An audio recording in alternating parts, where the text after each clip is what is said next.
So guys welcome back to micro classes. हमारी Meerut university और Saharanpur university की बीएड की क्लासेज चल रही हैं। आज का हमारा सब्जेक्ट है philosophical and sociological perspectives of education. शिक्षा के समाजशास्त्रीय तथा दार्शनिक परिप्रेक्ष्य। फिलोसफी की है, सेकंड क्लास है। आज का हमारा टॉपिक है शिक्षा की प्रकृति व शिक्षा की क्या विशेषताएं होती हैं। मोस्ट इम्पोर्टेंट लॉन्ग क्वेश्चन होता है ये। लॉन्ग क्वेश्चन काफ़ी ज़्यादा पूछा जाता है पेपर में कि शिक्षा की प्रकृति व शिक्षा की विशेषताएं बता दीजिए। शॉर्ट क्वेश्चन में भी आता है, लॉन्ग में भी आता है, दोनों रूपों में ये बीएड एग्जाम में देखने को मिलता है। इसके अलावा शिक्षा द्विमुखी और त्रिमुखी प्रक्रिया के रूप में होती है, ये व्यक्त कर दीजिए। ये भी कह देते हैं बायपोलर एंड ट्राइपोलर एजुकेशन क्या होती है उसे बताइए। ये क्वेश्चन भी पेपर में आ जाता है। ये भी शिक्षा की प्रकृति ही होता है। हमारा क्या टॉपिक है आज का मेन का, शिक्षा की जो प्रकृति होती है और जो विशेषताएं होती है उन्हें बताना। लॉन्ग क्वेश्चन में अगर हमसे प्रकृति पूछा जाता है तो हम पहले शिक्षा का हल्का सा अर्थ दे सकते हैं। अर्थ हमने पिछली क्लास में पूरा कवर कर लिया है। एक लॉन्ग क्वेश्चन पूरा शिक्षा के अर्थ पर ही पढ़ा था हमने, जो इम्पोर्टेंट था। उसमें से खास खास बातें आप यहाँ पर लिख सकते हैं। सबसे पहला तो शिक्षा का अर्थ लिख सकते हैं। हिंदी शब्द शिक्षा का अर्थ क्या होता है, सीखना अथवा सिखाना होता है। इंग्लिश जो शब्द होता है एजुकेशन, उसका अर्थ क्या होता है, अंदर से बाहर निकालना होता है, मतलब बालक की आंतरिक शक्तियों का विकास करना होता है। इस प्रकार शिक्षा का जो शाब्दिक अर्थ हो जाता है वो सीखने सिखाने की प्रक्रिया और बालक की आंतरिक शक्तियों के विकास से हो जाता है। ये हमने पिछली वीडियो में कवर कर लिया है। आप शिक्षा का ये अर्थ लिख सकते हैं। उसके बाद शिक्षा का नॉर्मल मीनिंग दे सकते हैं कि शिक्षा का मीनिंग क्या होता है। वो तो शाब्दिक अर्थ हुआ। ये मीनिंग देकर एक दो परिभाषा आप लिख सकते हैं शिक्षा की, क्योंकि शिक्षा की प्रकृति पूछी जा रही है तो आप एक पेज शिक्षा के इंट्रोडक्शन में भर सकते हैं जिसमें आप शिक्षा के बारे में लिख सकते हैं। सीधा सीधा प्रकृति के बारे में न शुरू करें, पहले हल्का सा इंट्रोडक्शन लिख दें। शिक्षा का क्या होती है, अच्छा माना जाता है वो। इसके साथ ही एक दो स्टेटमेंट लिख देंगे, आपके नंबर बढ़ जाते हैं। शिक्षा एक बहुत ही व्यापक प्रक्रिया है। सामान्य रूप में विद्यालय शिक्षा को शिक्षा का पूर्ण अर्थ माना जाता है, लेकिन ऐसा नहीं है। केवल पढ़ना लिखना या कुछ विषयों का ज्ञान लेना ही शिक्षा नहीं हो सकता।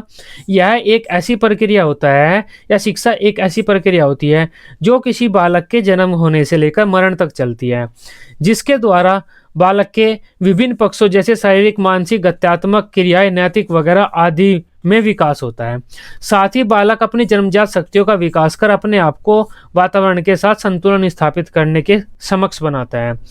शिक्षा में बालक के अनुभव तथा सामाजिक प्रयास दोनों सम्मिलित होते हैं।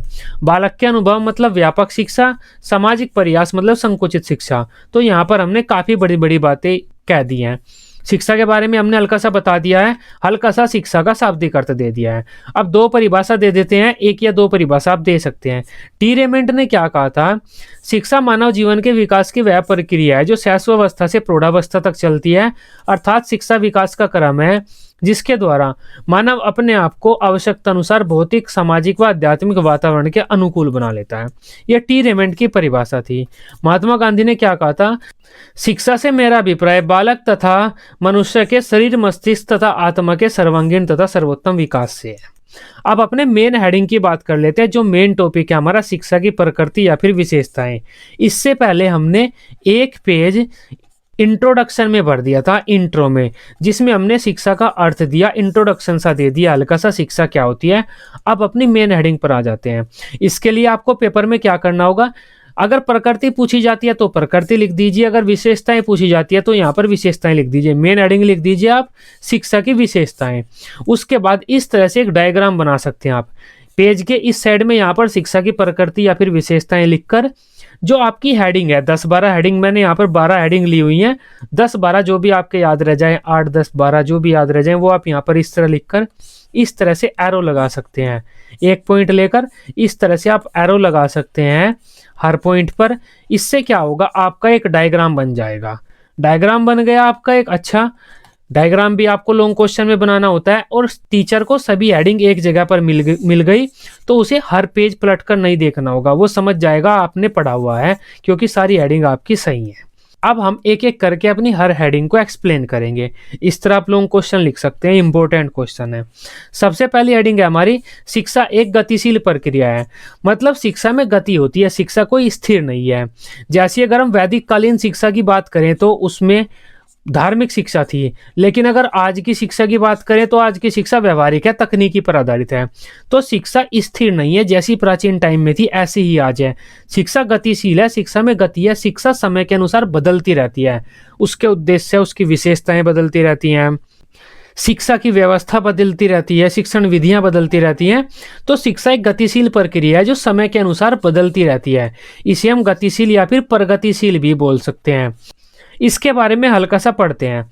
शिक्षा की प्रक्रिया स्थिर नहीं है, बल्कि इसकी प्रकृति गत्यात्मक होती है, जो सदैव आगे की ओर बढ़ती रहती है, तथा इसमें समय समय पर परिवर्तन भी होते रहते हैं। गतिशील होने के कारण ही इसमें निरंतर बदलाव होता रहता है। समय व स्थिति के अनुसार इसके उद्देश्य, पाठ्यचर्या, शिक्षण विधियों आदि में निरंतर बदलाव आता है। इसीलिए शिक्षा को एक गतिशील प्रक्रिया माना गया है। इसकी गतिशील प्रकृति मनुष्य व समाज को विकास की ओर ले जाती है। अब शिक्षा में गतिशीलता होती है, इस वजह से शिक्षा बदल जाती है। जैसी समाज को जरूरत होती है वैसी ही शिक्षा खुद हो जाती है, क्योंकि वह गतिशील होती है। इसका क्या लाभ होता है? वह समाज और उस मनुष्य की प्रगति हो जाती है, वह विकास की तरफ आगे जाता है। अगर हमारी शिक्षा आज भी धार्मिक ही होती तो हम विकास की तरफ आगे नहीं जा पाते, क्योंकि व्यवहारिक शिक्षा और तकनीकी शिक्षा की जरूरत है हमें। तो शिक्षा में गतिशीलता मनुष्य को विकास के मार्ग पर आगे बढ़ाती है। शिक्षा एक जीवन पर्यंत चलने वाली प्रक्रिया है। शिक्षा एक ऐसी प्रक्रिया है जो किसी भी बालक के जीवन में जीवन पर्यंत चलती रहती है। बालक के जन्म से लेकर मरण तक चलती है, शिक्षा कभी नहीं रुकती है, क्योंकि बालक हमेशा कुछ न कुछ सीखता रहता है तथा दूसरों को कुछ न कुछ सिखाता रहता है। इस प्रकार शिक्षा एक जीवन पर्यंत चलने वाली प्रक्रिया है। शिक्षा एक जीवन पर्यंत चलने वाली प्रक्रिया है। यह व्यक्ति के संपूर्ण जीवन में अनवरत चलती रहती है। हर व्यक्ति चाहे शिक्षित हो या अशिक्षित जीवन भर कुछ न कुछ सीखता रहता है तथा दूसरों को कुछ न कुछ सिखाता रहता है। कभी कभी तो व्यक्ति मरणोपरांत भी दूसरों के लिए बहुत कुछ सीखने के लिए छोड़ जाता है। इस प्रकार शिक्षा की प्रक्रिया सतत पीढ़ी दर पीढ़ी निरंतर चलती रहती है। शिक्षा के द्वारा व्यक्ति अपनी सभ्यता व संस्कृति का विकास करता है। इस विकास हेतु एक पीढ़ी अपने ज्ञान व कौशल को अपनी दूसरी पीढ़ी को स्थानांतरित करती है। अब ये दोनों पॉइंट आपको हल्के हल्के सिमिलर से लगे होंगे। शिक्षा एक गतिशील प्रक्रिया है, इसका मतलब ये होता है शिक्षा बदलती रहती है। शिक्षा जीवन पर्यंत चलती है, इसका मतलब ये होता है कोई भी बालक अपने पूरे जीवन में शिक्षा सीखता रहता है, वह कभी भी नहीं रुकता, कुछ न कुछ सीखता रहता है। इसी के साथ ही शिक्षा में गतिशीलता होती है, मतलब कोई भी व्यक्ति सीखता रहता है तथा सिखाता रहता है पूरे जीवन पर्यंत। इस वजह से वह अपनी सभ्यता व संस्कृति का प्रचार प्रसार भी अपनी पीढ़ी में कर देता है, शिक्षा के इस गुण के कारण। नेक्स्ट बात कर लेते हैं, शिक्षा एक विकास की प्रक्रिया है। महात्मा गांधी ने भी शिक्षा को विकास ही माना है कि बालक तथा मनुष्य के सर्वांगीण तथा सर्वोत्तम विकास को ही मैं शिक्षा कहूंगा, ये महात्मा गांधी ने कहा है। अब शिक्षा विकास की प्रक्रिया, इसके द्वारा बालक बहुत कुछ सीखता है, उसका विकास होता है। बालक का सामाजिक, नैतिक, चारित्रिक, सांस्कृतिक, इसके अलावा शारीरिक, बौद्धिक, भाषाई काफी विकास शिक्षा के द्वारा ही होता है। इस प्रकार हम कह सकते हैं शिक्षा की एक विशेषता या प्रकृति यह भी है, शिक्षा विकास की प्रक्रिया है। शिक्षा एक विकास की प्रक्रिया है। बहुत से दार्शनिक बालक को जन्म से के समय पशु के समान सोचते हैं। बहुत से दार्शनिक ये मानते हैं बालक जन्म के समय पशु के समान होता है, क्योंकि बालक अपना कोई भी काम नहीं कर सकता, उसकी पूरी देखरेख करनी पड़ती है जिस तरह से एक पशु की करनी होती है। जैसे जैसे बालक बड़ा होता है वह सीखने लगता है, उसे माँ से, परिवार से, समाज से, विद्यालय से आदि शिक्षा प्राप्त होती है। शिक्षा के द्वारा उसे सही गलत का ज्ञान होता जाता है और उसका विकास होता है। शिक्षा के कारण ही बालक के आंतरिक शक्ति और गुणों का विकास होता है। शिक्षा के अभाव में यह सब संभव नहीं है। शिक्षा एक ऐसी प्रक्रिया है जिसके द्वारा मानव की अंतर्निहित शक्तियों का विकास होता है या दिग्दर्शन होता है। इस प्रकार शिक्षा को एक विकास की प्रक्रिया कहा जाता है। इसके अलावा भी बालक नई नई स्किल सीखता रहता है, जिसे भी हम उसका विकास करना ही कहते हैं। तब शिक्षा एक विकास की प्रक्रिया है।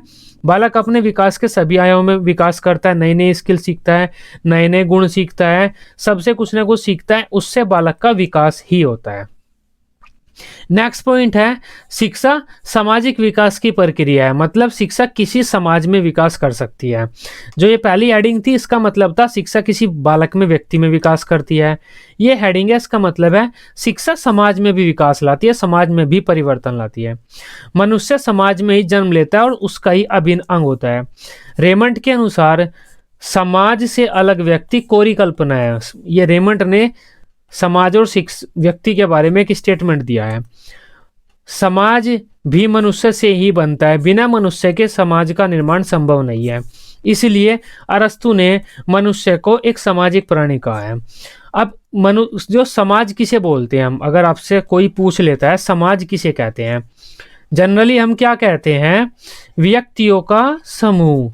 व्यक्तियों का समूह, व्यक्तियों के समूह को समाज नहीं कहते। व्यक्तियों का ऐसा समूह जिनके आपसी संबंध होते हैं उसे समाज कहेंगे। अगर व्यक्तियों का एक समूह है, उनके आपसी कोई भी संबंध नहीं है, तो उसे हम समाज नहीं कहेंगे। व्यक्तियों का ऐसा समूह जो आपसी संबंधों में बंधे हुए हैं उसे हम समाज कहेंगे। अब शिक्षा क्या होती है, मनुष्य के समाज की प्रगति में तरक्की करती है। अरस्तु ने मनुष्य को सामाजिक प्राणी कहा, यह भी एक इंपॉर्टेंट पॉइंट है। मानव शिक्षा प्राप्त करके अपने समाज की बुराइयों के विषय में जागरूक होते हैं तथा उनकी समाप्ति के प्रयास करते हैं। इससे किसी समाज का विकास होता है। इसके अलावा शिक्षा प्राप्त करके नागरिक अपने समाज के बारे में नए नए अनुसंधान करते हैं, नई नई चीज़ों की जानकारी लेते हैं, उसमें परिवर्तन करते रहते हैं। वह भी सामाजिक विकास ही होता है। इस प्रकार हम कह सकते हैं शिक्षा किसी भी समाज का विकास करती है। शिक्षा किसी समाज के लोगों की सोच परिवर्तित करती है।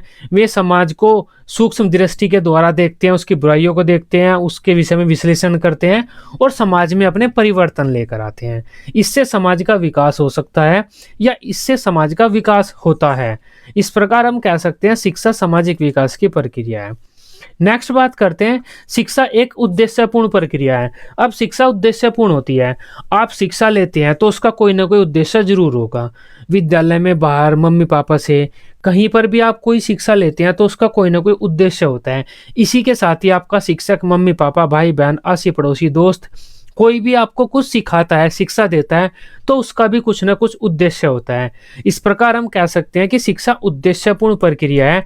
बिना उद्देश्य के शिक्षा आगे नहीं बढ़ सकती और न ही उसका कोई अस्तित्व होता है।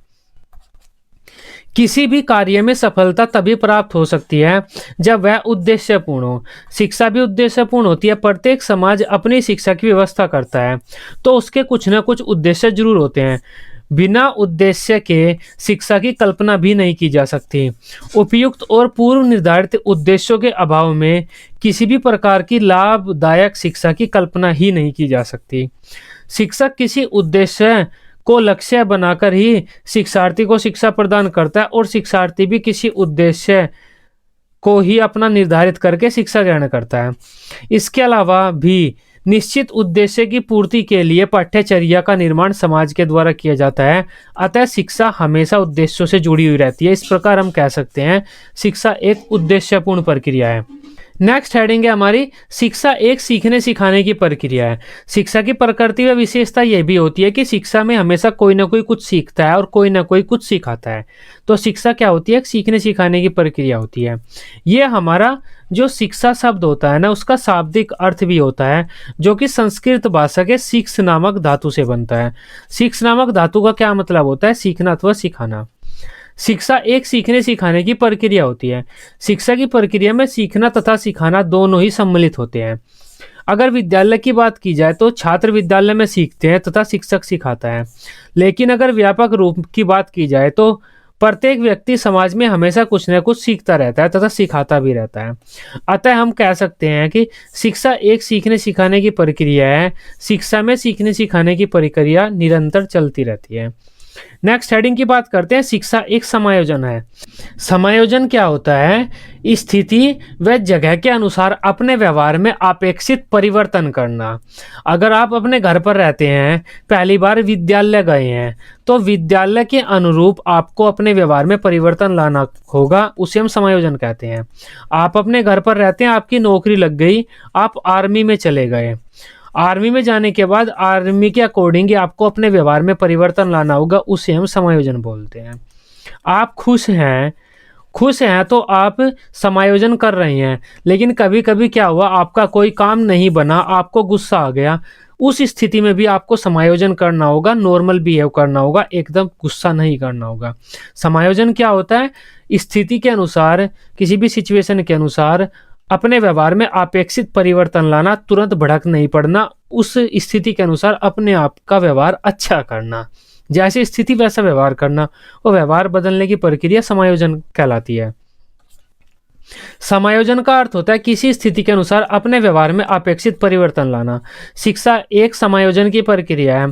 प्रत्येक व्यक्ति को जीवित रहने व विकास के लिए समाज में अलग अलग स्थानों पर समायोजन करना पड़ता है। शिक्षा के माध्यम से व्यक्ति समाज में समायोजन करना सीखता है। शिक्षा ही व्यक्ति को विपरीत परिस्थितियों में समायोजन की क्षमता प्रदान करती है और उसे इस कार्य के लिए योग्य बनाती है। शिक्षा हेल्प करती है समायोजन करने में। अब हमारी मोस्ट इम्पोर्टेंट हेडिंग आ जाती है, जो कि शॉर्ट क्वेश्चन में वैसे ही पूछ ली जाती है कि द्विमुखी व त्रिमुखी प्रक्रिया शिक्षा क्या होती है। ये दोनों क्वेश्चन द्विमुखी व त्रिमुखी वाले ही आपके शॉर्ट क्वेश्चन में भी आ जाते हैं। सबसे पहले बात करते हैं शिक्षा को द्विमुखी प्रक्रिया किसने कहा है। जॉन एडम्स ने कहा है। जॉन एडम्स ने शिक्षा को द्विमुखी प्रक्रिया कहा है। जॉन एडम्स ने क्या कहा है, शिक्षा के दो मुख होते हैं या दो ध्रुव होते हैं। पहले ध्रुव पर तो शिक्षक होता है, शिक्षक, दूसरे ध्रुव पर बालक होता है, या दूसरा ध्रुव है इस पर छात्र होते हैं।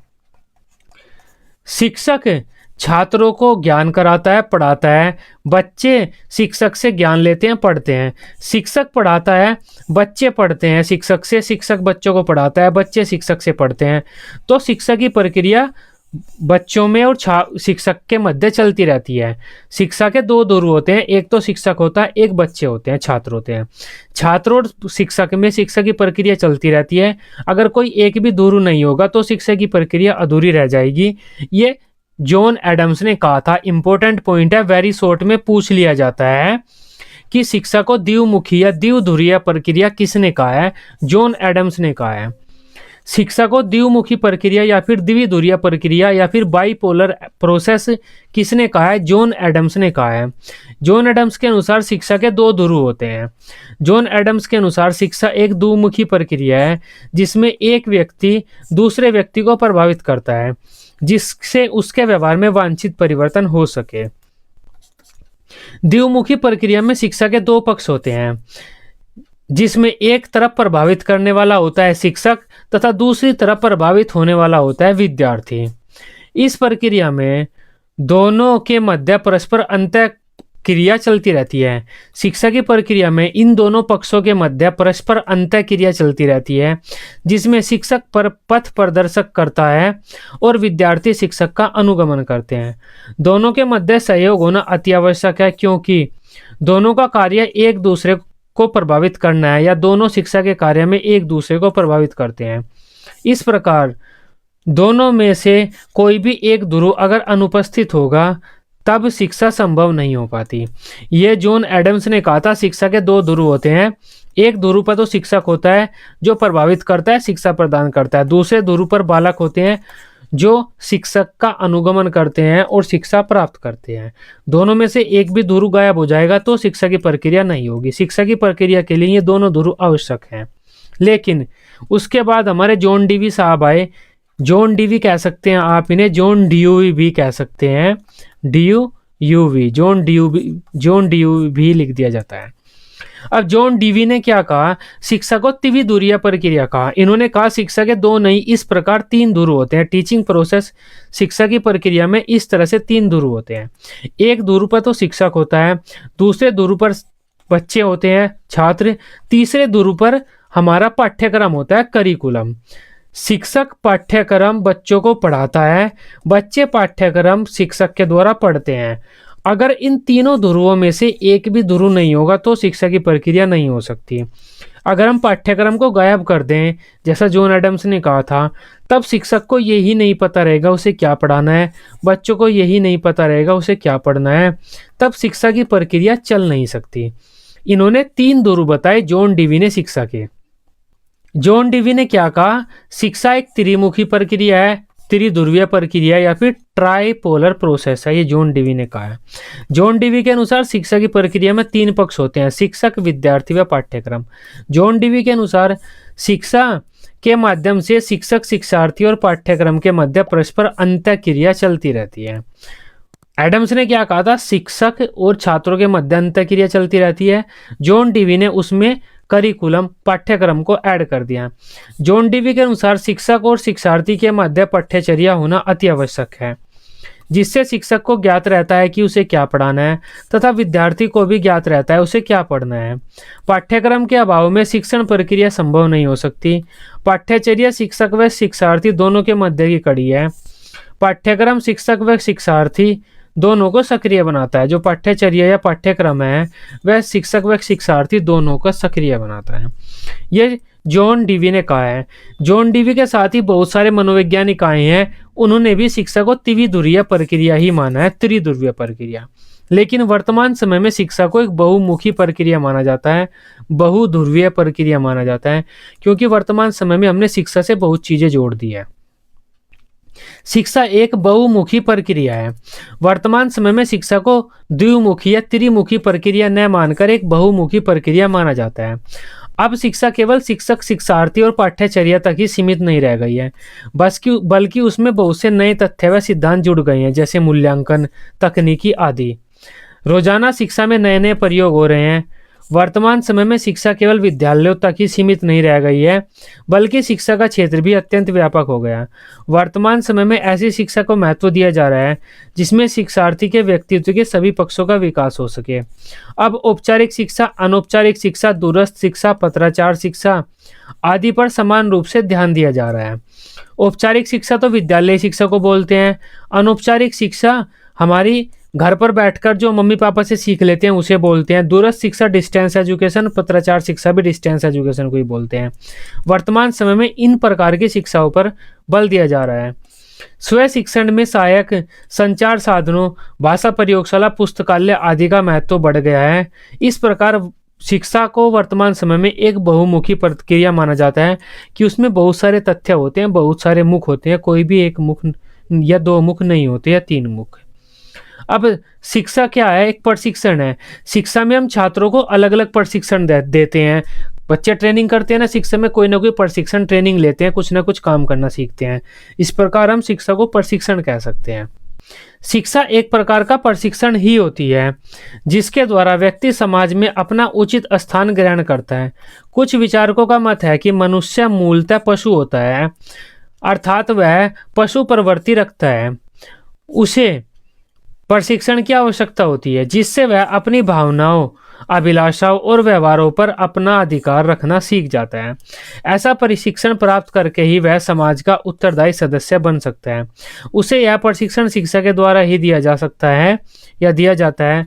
यह प्रशिक्षण के बिना वह नैतिक व्यवस्थित जीवन व्यतीत करने में अपने आप को अयोग्य महसूस करता है, वह कठिनाई महसूस करता है। तो शिक्षा एक प्रकार का प्रशिक्षण है। इसके द्वारा बालक अलग अलग क्षेत्रों में प्रशिक्षण प्राप्त करते हैं, अपने आप को समाज में रहने के लायक बनाते हैं और सामाजिक गुण अपने अंदर जागृत करते हैं। ये बातें हम लिख सकते हैं। शिक्षा वर्तमान युग की मांग है। शिक्षा की एक विशेषता या प्रवृत्ति ये भी है, इसका कैरेक्टरिस्टिक की शिक्षा वर्तमान युग की मांग है। वर्तमान समय में सबसे ज्यादा मांग शिक्षा की बढ़ रही है। वर्तमान युग को वैज्ञानिक और औद्योगिक युग माना जाता है। आज कोई भी व्यक्ति विज्ञान की प्रगति से अपरिचित नहीं है। तकनीकी क्षेत्र के विकास में शिक्षा की आवश्यकता प्रत्येक क्षेत्र में दिखाई पड़ती है। राष्ट्रीय और अंतर्राष्ट्रीय सद्भावना के विकास में भी शिक्षा अनेक प्रकार की सहायता प्रदान करती है। इस प्रकार आज हम जनसंख्या शिक्षा, प्रौढ़ शिक्षा तथा समाज शिक्षा पर जोर दे रहे हैं। अतः हम कह सकते हैं कि शिक्षा वर्तमान युग की मांग है। वर्तमान युग में शिक्षा पर काफ़ी बल दिया जा रहा है। काफ़ी क्षेत्रों में शिक्षा की आवश्यकता होती है। शिक्षा के द्वारा ही हम अपने काफ़ी क्षेत्रों में परिवर्तन लाने की, सुधार करने की कोशिश कर रहे हैं। यह हमारे आज का टॉपिक था, शिक्षा की प्रकृति और शिक्षा की हमारे विशेषताएं, characteristic and nature of the education. ये आज का टॉपिक था। इम्पोर्टेंट टॉपिक है ये बीएड एग्जाम के लिए। लॉन्ग क्वेश्चन में आता है, ये बहुत ज़्यादा है, और शॉर्ट में भी पूछा जाता है। आप अपनी हेल्प बुक, मॉडल वगैरह खोलकर देख सकते हैं। काफ़ी इंपॉर्टेंट क्वेश्चन है। मैंने यहाँ पर इजी लैंग्वेज में बताया, बुक वगैरह में आपको हेडिंग नहीं मिलेंगी इतनी, उन्होंने वैसे ही थियोरेटिकल टाइप में लिखा हुआ है, तो वो चीज़ याद करने में थोड़ा मुश्किल होती है, इस वजह से मैंने हेडिंगों में आपको बताया। आई होप शिक्षा की प्रकृति व विशेषताओं के बारे में आप बहुत कुछ समझ गए होंगे। वीडियो अच्छी लगी हो, आप इसे अपने बीएड ग्रुप में बीएड दोस्तों के साथ शेयर कर सकते हैं, लाइक कर सकते हैं। बीएड की इसी तरह से सभी सब्जेक्ट की रेगुलर क्लासेस लेने के लिए आप इस चैनल को सब्सक्राइब कर सकते हैं। Till then, bye bye, take care.